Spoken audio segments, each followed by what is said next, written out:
अस्सलाम वालेकुम गाइस। और अब हम अपना चैप्टर जो है उसको आगे की तरफ कंटिन्यू करेंगे। ये चैप्टर जो हम पढ़ रहे थे उसका नाम था मोशन। ठीक, तो ये मोशन में अभी हमने पिछले क्लास में पढ़ा था एसआई यूनिट। हमने जाना था एसआई यूनिट को क्यों इंट्रोड्यूस किया गया, क्योंकि हर तरह के लोग अपना अलग अलग एक यूनिट बना के बैठे थे। उससे ये कन्फ्यूज़न आ रही थी कि कोई भी इंसान एक दूसरे के यूनिट को नहीं पहचानता था। अलग अलग जाने पे अलग अलग लोगों का एक अपना अलग यूनिट था, तो इससे जो पहचानना था लोगों को बहुत मुश्किल हो गया था कि लोग क्या कहना चाह रहे हैं। उसी वजह से साइंटिस्ट ने डिसाइड किया और एक कमेटी बनी और यहाँ पे वो डिसाइड किया गया कि जो एसआई यूनिट है वो जो है हर तरफ जो है वो वैल्यूएबल रहेगा। उसके बाद हमने जो पढ़ा था कि हम डिस्टेंस को कैसे मेज़र करते हैं, तो हमने कहा था कि हम डिस्टेंस को अगर छोटा नॉर्मल अगर मैथमेटिकल कोई चीज़ है तो हम उसको स्केल से मेज़र करते हैं। लेकिन क्या सारे डिस्टेंस को स्केल से मेज़र कर सकते हैं? बिल्कुल नहीं कर सकते हैं सारे डिस्टेंस को स्केल से मेज़र। जैसे आपको एक रोड बहुत लंबे रोड है या कोई हाईवे है, उसको अगर आपको स्केल से मेज़र करना हो तो ये नेक्स्ट टू इम्पॉसिबल वाली बात है। तो हर चीज़ को डिस्टेंस मेज़र करने के लिए अलग अलग एक यूनिट होती है। उसी तरह से जैसे एक कर्व लाइन है, तो क्या हम कर्व लाइन को किसी भी कर्व लाइन को हम स्केल से मेज़र कर सकते हैं? तो देखो, measurement of curve line, we can not measure the length of a curve line और object using meter scale, we need to measure it.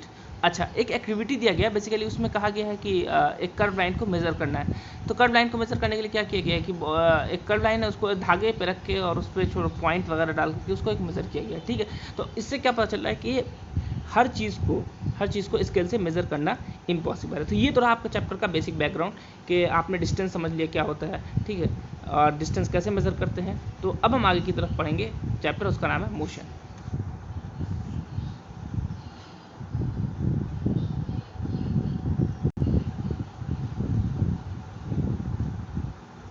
चलो, अब मोशन के बारे में पढ़ते हैं कि as people move from different purposes, तो क्या होता है कि लोग एक जगह से दूसरी जगह जाते हैं।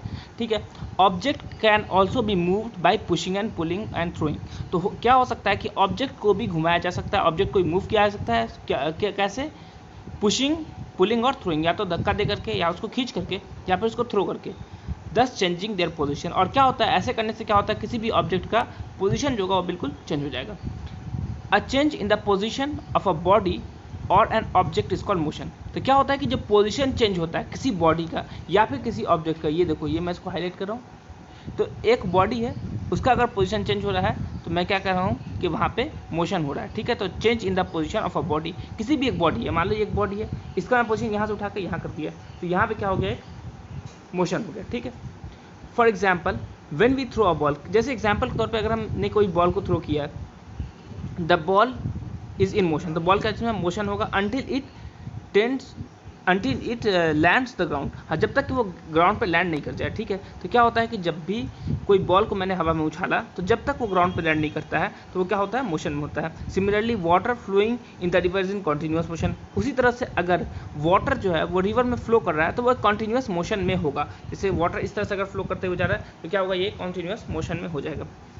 The state of motion of an object is described as speed and direction of motion। तो किसी भी जो मोशन का जो स्टेट होता है वो कैसे डिफाइन किया जाता है, स्पीड और उसके डायरेक्शन से उसका स्टेट ऑफ मोशन डिफाइन किया जाता है। When the speed of a body is zero, जब किसी बॉडी का स्पीड जीरो होता है मतलब वो बॉडी रुकी हुई होती है, it is considered to be the state of rest.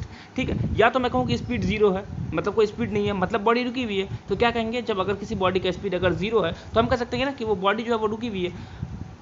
ठीक है, in the other word a body is said to be at rest, body को रेस्ट में कहा जा सकता है if it does not change its position, वो अगर वो अपनी पोजीशन को चेंज नहीं कर रही है with respect to its surrounding, अपने सराउंडिंग के रिस्पेक्ट में। मान लो मैं यहाँ बैठा हूँ, जो जैसे सराउंडिंग है और मेरे सराउंडिंग के पोजीशन के हिसाब से मैं हिल नहीं रहा हूँ। ठीक है, जैसे मान लो कि मेरी कोई भी सराउंडिंग है, मैं उस सराउंडिंग में हिल नहीं रहा हूँ, जैसे मेरी बुक है वैसी मेरी बुक है, जैसे मेरा बेड है वैसी मेरा बेड है, और मैं भी अपनी पोजीशन पर फिक्स हूँ, तो आप ये समझ सकते हो कि मैं जो अपना पोजीशन को चेंज नहीं कर रहा हूँ तो मैं मोशन में नहीं हूँ।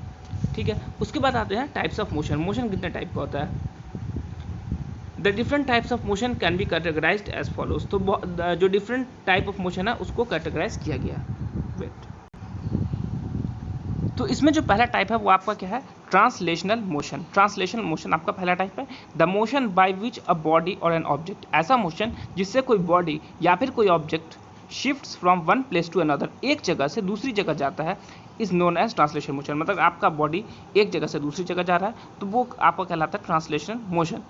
There are two type of translation motion. अब ट्रांसलेशन मोशन भी दो टाइप का होता है, पहला होता है rectilinear translation motion and curvilinear motion. ठीक है, एक हो गया आपका रेक्टिलिनियर मोशन और दूसरा हो गया कर्वीलिनियर मोशन। उसके बाद आप देखिए रेक्टिलिनियर और लीनियर मोशन। ठीक है, तो रेक्टिलिनियर मोशन या उसको क्या कहते हैं, लीनियर मोशन। ठीक है, a body is said to be in rectilinear और linear motion if it moves from one position to another position in a straight line. तो रेक्टिलिनियर मोशन कब कहेंगे, जब बॉडी जो है आपका एक स्ट्रेट लाइन पे मूव कर रही होगी तो हम उसे क्या कहेंगे, रेक्टिलिनियर मोशन। ठीक है, उसके बाद an automobile like bicycle, car, scooter moving on a straight road. तो जो ऑटोमोबाइल है जैसे कि आपका बाइसिकल हो गया, कार, बस, स्कूटर, ये क्या होता है, किसी एक रोड पे जो है वो मूव करता है। A badminton moving in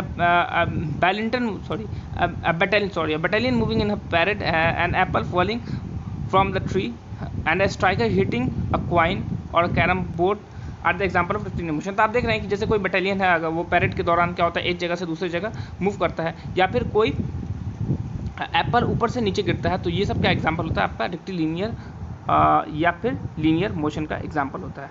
okay, अगला जो आपका एग्जाम्पल होगा curvilinear motion. An object is said to be in curvilinear motion. एक ऑब्जेक्ट को कर्वीलिनियर मोशन में तब कहा जाएगा if it changes its position by moving along curve path. जब वो किसी कर्व पाथ पे, घूमे हुए पाथ पे अगर वो चलेगा तो उसको कैसा मोशन कहा जाएगा, curvilinear motion. A train moving on curve track, या कोई आप देख सकते हैं जब आप किसी पहाड़ी इलाके से गुजर रहे हो, ठीक है, तो वहाँ पे क्या होता है कि जो ट्रेन जो मूव करती है वो कर्व पाथ पे मूव करती है। A ball thrown the angle and throwing paper airplanes. ठीक है, तो अगर किसी बॉल को एक एंगल पे थ्रो किया जाए, या फिर हम किसी पेपर एयरप्लेन हम उड़ाते हैं तो उसको हम एक एंगल पे से करके थ्रो करते हैं, तो यहाँ पे भी क्या होता है, कर्व एरिया इस तरह से करके हो जाता है, तो उसको कहते हैं कर्वीलिनियर मोशन। तो आज के वीडियो में हम इतना ही पढ़ेंगे, बाकी अगर आपको वीडियो पसंद आई तो इसको लाइक ज़रूर कीजिएगा। Thank you.